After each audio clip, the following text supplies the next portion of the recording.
서로 간에 이렇게 인사를 나눴으면 좋겠습니다. 오늘 참 잘 오셨습니다. 주님의 은혜가 오늘 이곳에 있습니다.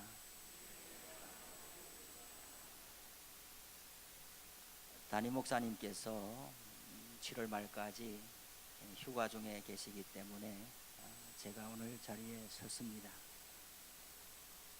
오늘 성경 본문은 한 사람이 등장합니다. 이 사람은 가난한 농부입니다. 어느 날 한 지주에게 하루 품꾼으로 고용되어서 밭을 갈게 되었습니다. 이 사람은 여느 날과 마찬가지로 밭을 갈다가 오늘은 뜻밖의 경험을 하게 되었습니다. 그 밭에 깊이 묻혀 있던 보화를 발견한 것입니다. 전혀 예기치 않는 기쁨이죠. 농부는 즉시 집으로 돌아가서 자기의 소유를 다 팔아서 그 밭을 매입하였습니다.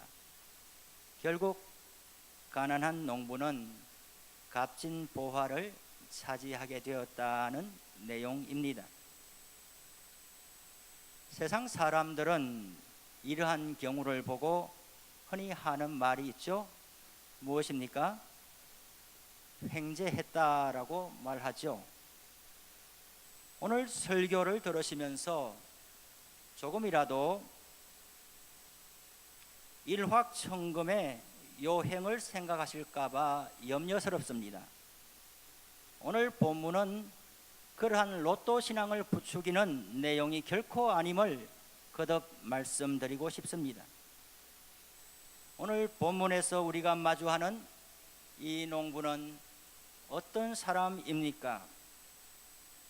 첫 번째로 이 농부는 자기 소유의 밭이 없는 가난한 소작농일 가능성이 있습니다. 자기 밭에서 일하는 것이 아니라 다른 사람에게 하루 품삯을 받고 고용된 사람입니다. 자신의 인생이 다른 사람에 비해서 유난히 고생스럽고 지난하다고 여기면서 불평과 원망에 사로잡히지 않았습니다. 어떤 사람들은 요즘에도 이런 말을 가끔 합니다. 나는 태어날 때부터 기울어진 운동장에 서 있었어. 무슨 말입니까? 운동장이 왜 기울어져 있습니까? 평평하죠. 일견 세상을 보면 공평한 세상 같지만은 그러나 우리가 분명하게 알고 있는 사실은 태어날 때에도 저마다 형편이 다르고 그것이 가정 배경이든 물질이든 아니면 가정의 분위기든 지식적인 면이든 아니면 건강에 대한 면이든 저마다 다릅니다. 그래서 나는 출발선상에서부터가 이미 다른 사람들보다 불리한 조건에서 기울어진 운동장에 서 있는 사람으로 출발했어. 이러한 생각에 사로잡혀서 사춘기를 지나면서 청년이 되어도 때로는 가정을 이루고 나이가 40, 50이 지나가도 어차피 세상은 불공평한 것이고 나오는 기울어진 운동장에서 출발했으니까 이렇게 살 수밖에 없지 뭐.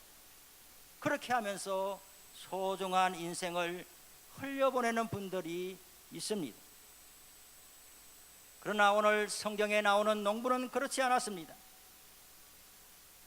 자포자기하는 대신에 척박한 인생의 밭이라 할지라도 오늘 하루 성실하게 밭에 나가서 기경했던 사람입니다. 둘째로 농부는 보화를 보고 즉시 그 가치를 깨달았습니다.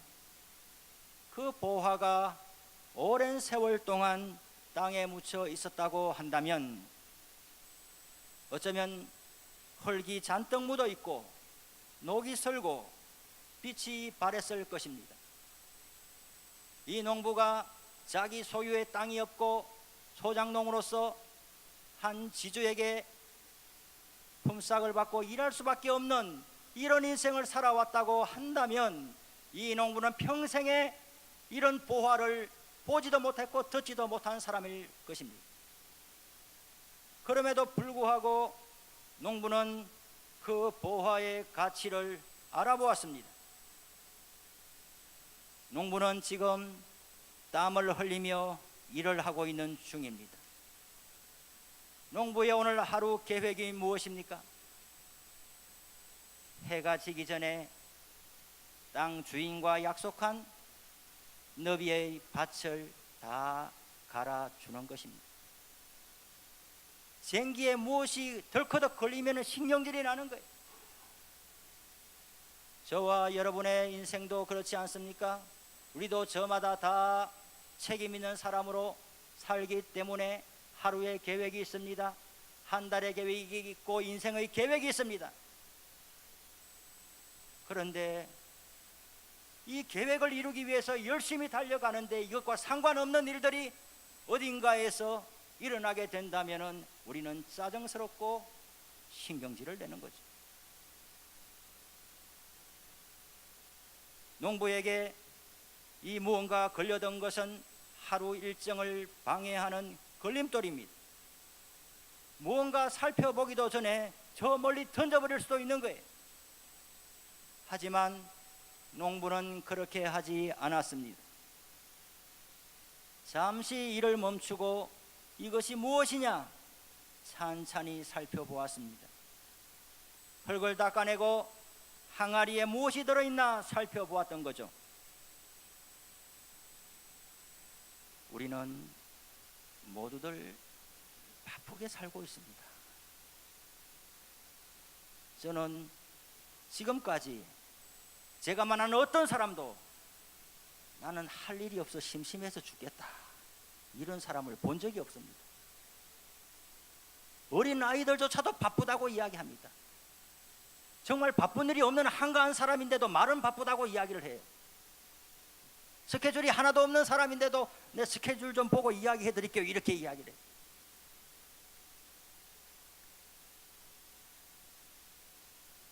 우리는 무언가를 이루기 위해서 앞으로만 달려가느라고 우리의 신경은 몹시 예민해져 있습니다. 그때에 우리 앞에는 예기치 못한 장애물들이 다가올 때가 있습니다. 우리의 발걸음을 멈추게 하는 전화가 걸려오고 반갑지 않는 사람들이 찾아오고 우리의 계획에 차질을 빚게 하는 일들이 여기저기에서 터져나옵니다. 그때 우리는 어떻게 반응하시는지요? 사랑하시는 성도 여러분, 혹시 여러분들이 만난 그러한 반갑지 않는 일들 속에 하나님의 축복이 감추어져 있었다는 것을 생각해 보신 적은 있으신지요? 예기치 않는 하나님의 은혜가 우리에게 때로는 바람처럼 때로는 우리의 마음을 불편하게 하는 걸림돌의 모습으로 찾아오기도 하는 겁니다. 고통과 고난을 즐겨할 사람은 아무도 없습니다. 하지만 기독교 변정과 C.S. 루이스의 책이나 또 사랑의 교회 창립자였던 고 오카노 목사님의 책에도 보면 이런 말들이 종종 등장합니다. 고통이란 무엇이냐? 변장하고 찾아오는 하나님의 축복이라는 거예요. 변장하고 찾아오는 하나님의 축복. 바쁘게 밭을 갈고 있는 농부의 쟁기에 걸린 이것, 하루의 작업 분량을 방해하는 걸림돌이 될 수도 있고 보화일 수도 있습니다. 농부는 그것을 보고 즉시 그 진가를 알아보았습니다. 셋째로, 농부는 지금 자신에게 일어나는 이 일의 경중을 분별할 줄 알았습니다. 지금 만나는 이 일이 그냥 흘려보낼 일이냐, 멈추고 주목하고 살필 일이냐, 경중을 분별할 줄 알았고 그에 따라서 우선순위를 결정하고 결단하고 실천하는 사람이었습니다. 무엇이 더 중요하고 시급한지를 알았다는 말입니다. 어떻게 하면 이 보화를 소유할 수 있겠습니까? 내일 하지 뭐. 내일이 되면 다른 사람의 손에 넘어갈지도 모르죠. 주인이 그 밭을 팔아버릴지도 모르죠. 자신은 오늘 밭을 갈기 위해서 하루 일하러 온 사람입니다. 그러면 내일은 씨를 뿌리는 사람이 와서, 내일은 일황을 고르는 사람이 와서 보화를 발견하여 가져갈 수도 있는 겁니다. 농부는 보화를 잘 숨겨두고 즉시 집에 돌아가서 자기의 소유를 다 처분하여서 돈을 마련한 다음에 그 밭을 샀습니다. 보화는 자신의 모든 재산과 맞바꾸고도 아깝지 않을 만큼 값어치가 있다는 것을 이 농부는 판단했던 것입니다. 보화가 그 밭에 차지하는 면적은 한 평이 될까요? 가로 세로 30cm 될까요? 주인에게 가서 나 요만큼만 사고 싶습니다. 주인이 팔까요? 보화를 얻기 위해서 밭 전체를 샀습니다. 이것이 농부의 지혜입니다. 농부는 지혜로운 사람입니다. 보화의 진정한 가치를 즉시 알아보고 보화를 소유할 수 있는 기회는 바로 지금뿐이라는 것을 놓치지 않았습니다. 사랑하시는 성도 여러분, 여러분은 혹시 인생의 값진 기회를 타이밍 조절에 실패하여서 놓쳐버린 적이 있습니까? 장고 끝에 악수를 둔다는 말이 있습니다. 장고가 뭐예요? 길게 깊이 생각하다가 제일 마지막에 두는 처방이 가장 어리석은 처방을 내린다는 거예요. 장고 끝에 악수를 둔다는 거예요.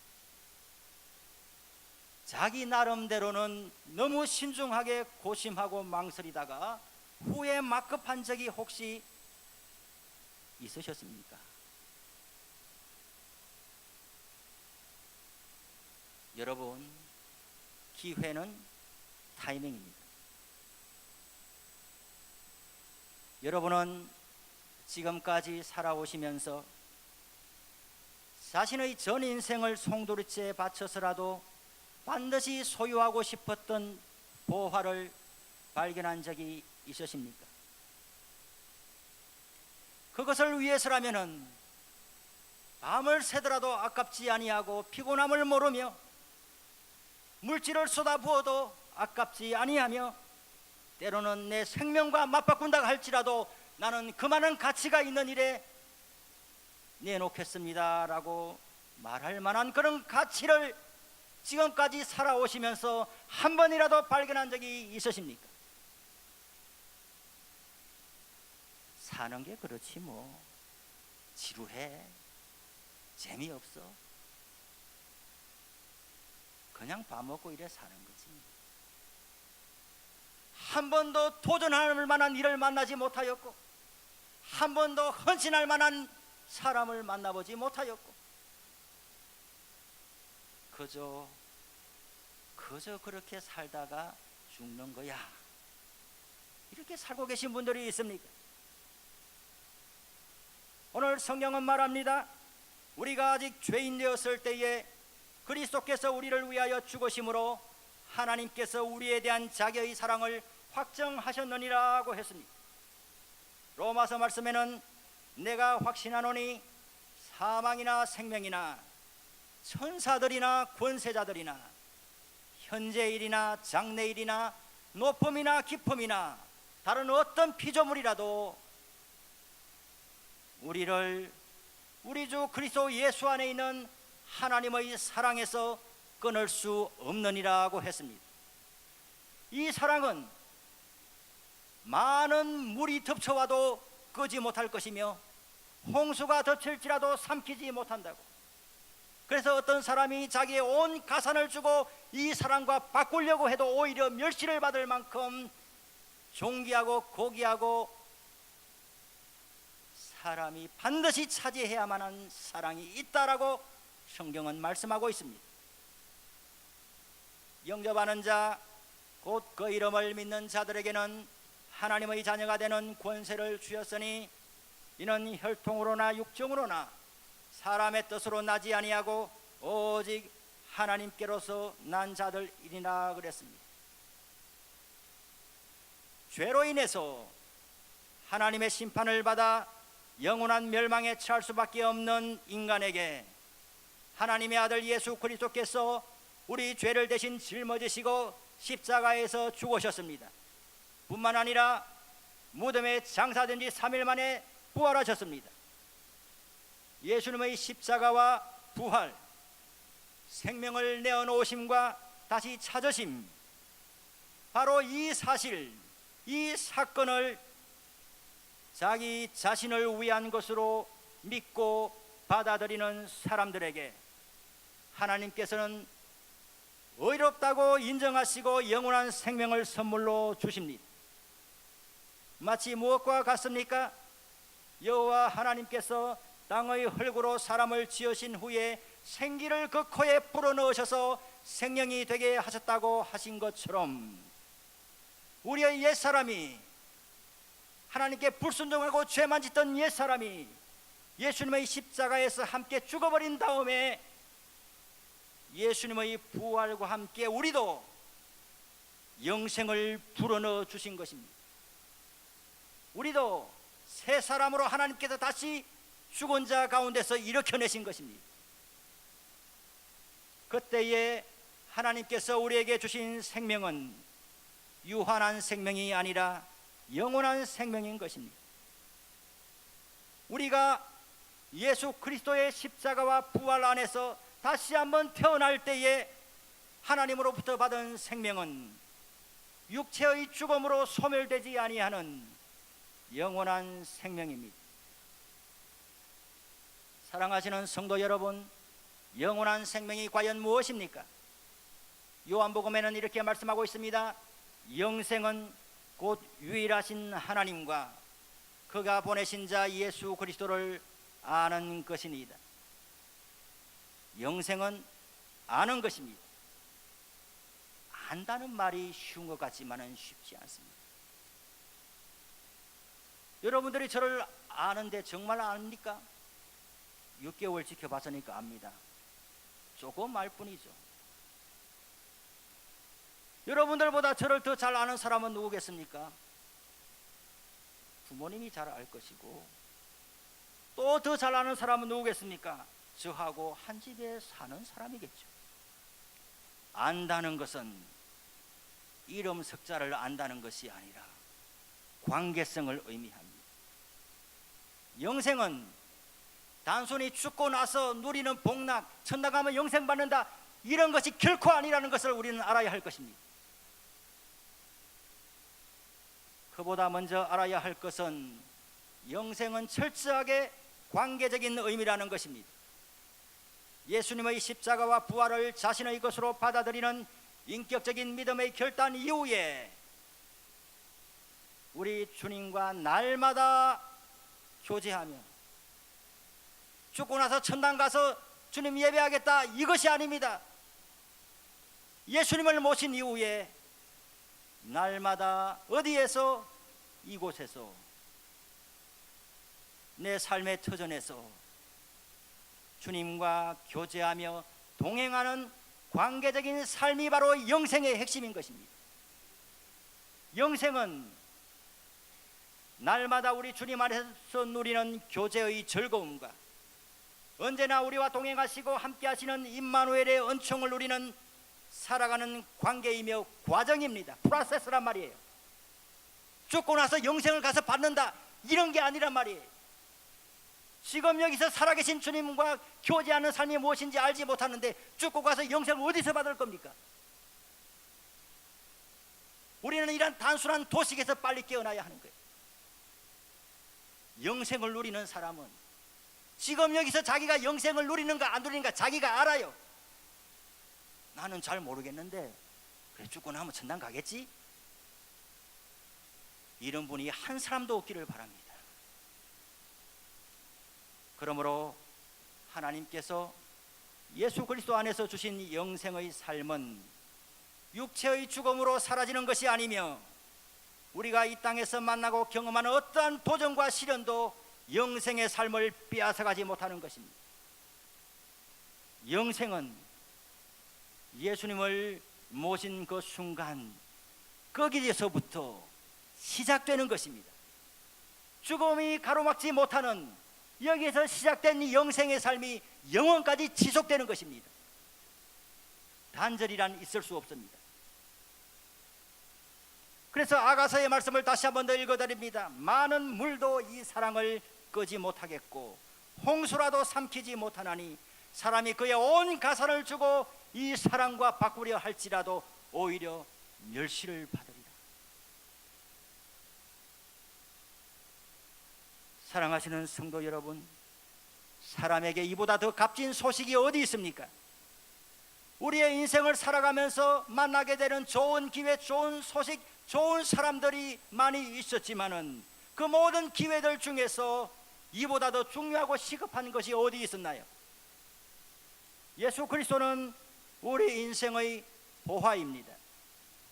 예수 그리스도는 모든 사람을 위해 예비하신 하나님의 보화입니다. 그러나 어떤 사람들은 예수님을 인생의 보화가 아니라 인생의 걸림돌로 생각합니다. 자기 마음대로 살고 싶은데 예수님이 걸림돌이 된다고 생각을 해요. 자기 우상화, 자기 죄를 짓고 자기 마음대로 살아가고 어떤 기준과 원칙도 알지 못한 채 자기가 자기에게 기준이 되고 법이 돼서 자기 마음대로 살아가고 죄짓고 하는 사람들에게는 예수님이 자기 인생을 방해하는 회방꾼으로 생각을 해요. 교회 가면 불편하다고 생각을 해요. 성경 읽어보면 질림이 오기 때문에 싫다고 말하는 거예요. 과연 그렇습니까? 과연 예수님이 우리 인생의 걸림돌이고 우리 인생을 회방하는 분입니까? 인생의 어느 날 예기치 않는 때에 주님께서 우리에게 찾아오십니다. 평범한 일상에서 생업을 위해 분주하게 살아갈 때에 문득 우리 앞에 와 계십니다. 그러나 사실 정확하게 말씀드리면은 밭에 감추어진 보화처럼 예수님은 아주 오래전부터 우리 인생의 문 밖에 서 계셨던 겁니다. 볼지어다 내가 문 밖에 서서 두드리노니 누구든지 내 음성을 듣고 문을 열면 내가 그에게로 들어가 그와 더불어 먹고 그는 나로 더불어 먹으리라고 예수님은 직접 말씀하셨습니다. 하루의 품삯으로 근근히 살아가는 농부가 값진 보화를 발견한 것은 예기치 않는 은혜입니다.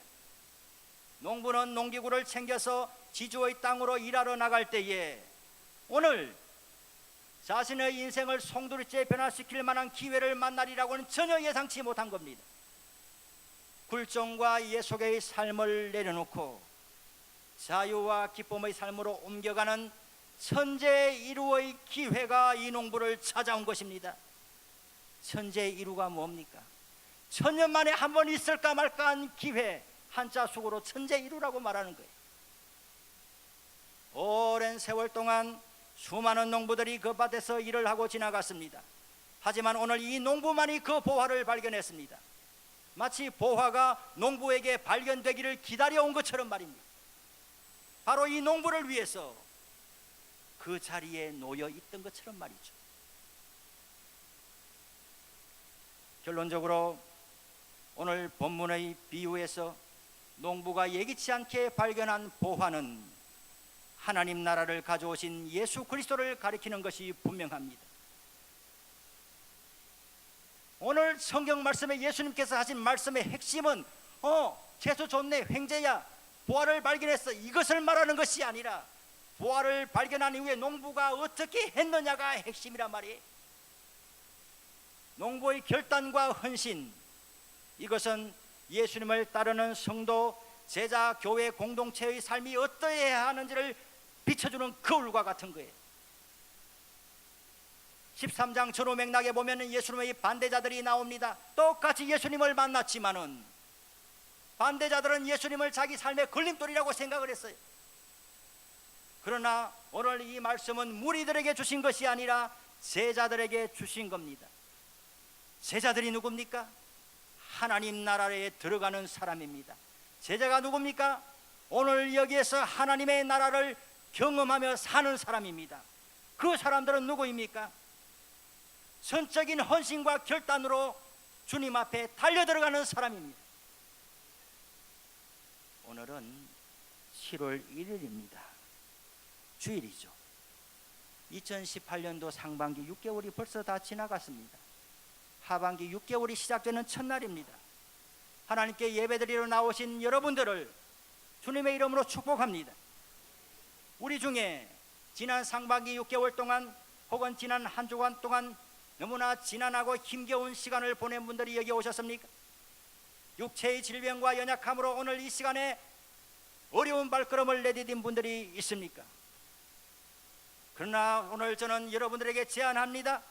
여러분들의 지나간 일생을 일주일이든 지난 6개월이든 평생의 삶이든 돌아보신다면 우리의 노력과 수고보다도 언제나 예기치 않는 주님의 은혜가 우리의 삶을 견인하고 붙들어 세웠음을 고백하지 아니할 수 없습니다. 우리에게 용기를 불어넣어주고 삶의 이유를 알게 하신 분이 주님이십니다.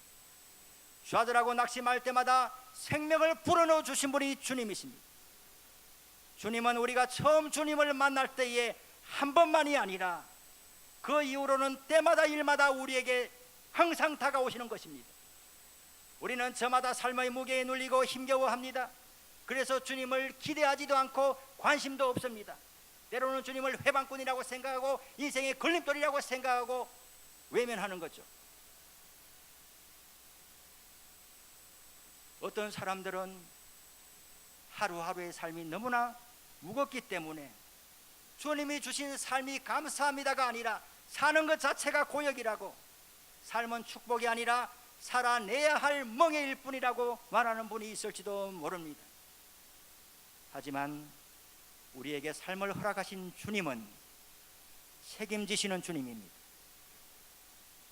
내가 살아있다는 것은 주님이 오늘도 이곳에 나의 삶에 가까이 와 계신다는 증거입니다. 우리는 눈을 들어서 주님을 바라보기 원합니다. 주님은 우리가 찾을 때까지, 우리가 주님으로 알아볼 때까지 결코 떠나지 않는 거예요. 오늘 성경에서 보화가 바로 수많은 사람들이 지나갔지만 이 농부 한 사람에게 발견되기 위해서 그 자리에 있었던 것처럼 우리 주님은 바로 당신에게, 바로 저에게, 우리들에게 발견되기 전까지는 떠나가지 않는 분이란 말이죠. 어느 날 문득 주님을 만나 뵙고 우리는 깜짝 놀라면서 예기치 않는 은혜를 만났구나, 이곳에 예기치 않게 주님이 계신 것을 알았구나, 감사합니다라고 말하지만 우리의 그 감사와 말을 듣고서 주님은 대답하십니다. 예기치 않은 은혜? 예기치 않는 은혜? 아니야. 하나님의 섭리 가운데 영원 전부터 우리를 택하시고 부르신 주님께서 우리를 위하여 미리 예비하신 은혜라고 말씀하십니다. 예기치 않는 은혜, 예비하신 은혜, 날마다 우리를 찾아오시고 하나님 나라의 백성으로 살아가도록 부르시는 주님께 온전한 믿음과 결단으로 응답하시는 저와 여러분 되시기를 바랍니다. 기도드리겠습니다. 사랑하시고 자비하신 하나님 아버지, 오늘도 주의 귀한 말씀을 통해서 주님을 만나 뵙게 하시니 감사합니다. 이 자리에 어떤 다양한 인생의 형편과 처지 가운데서 나왔다 할지라도 예비하신 은혜, 그리고 우리가 예기치 않은 은혜라고 놀라움을 표현할 수밖에 없는 그 시간이 바로 오늘 이곳 이 시간이 되게 하여 주시옵소서. 예수님의 이름으로 기도드립니다. 아멘.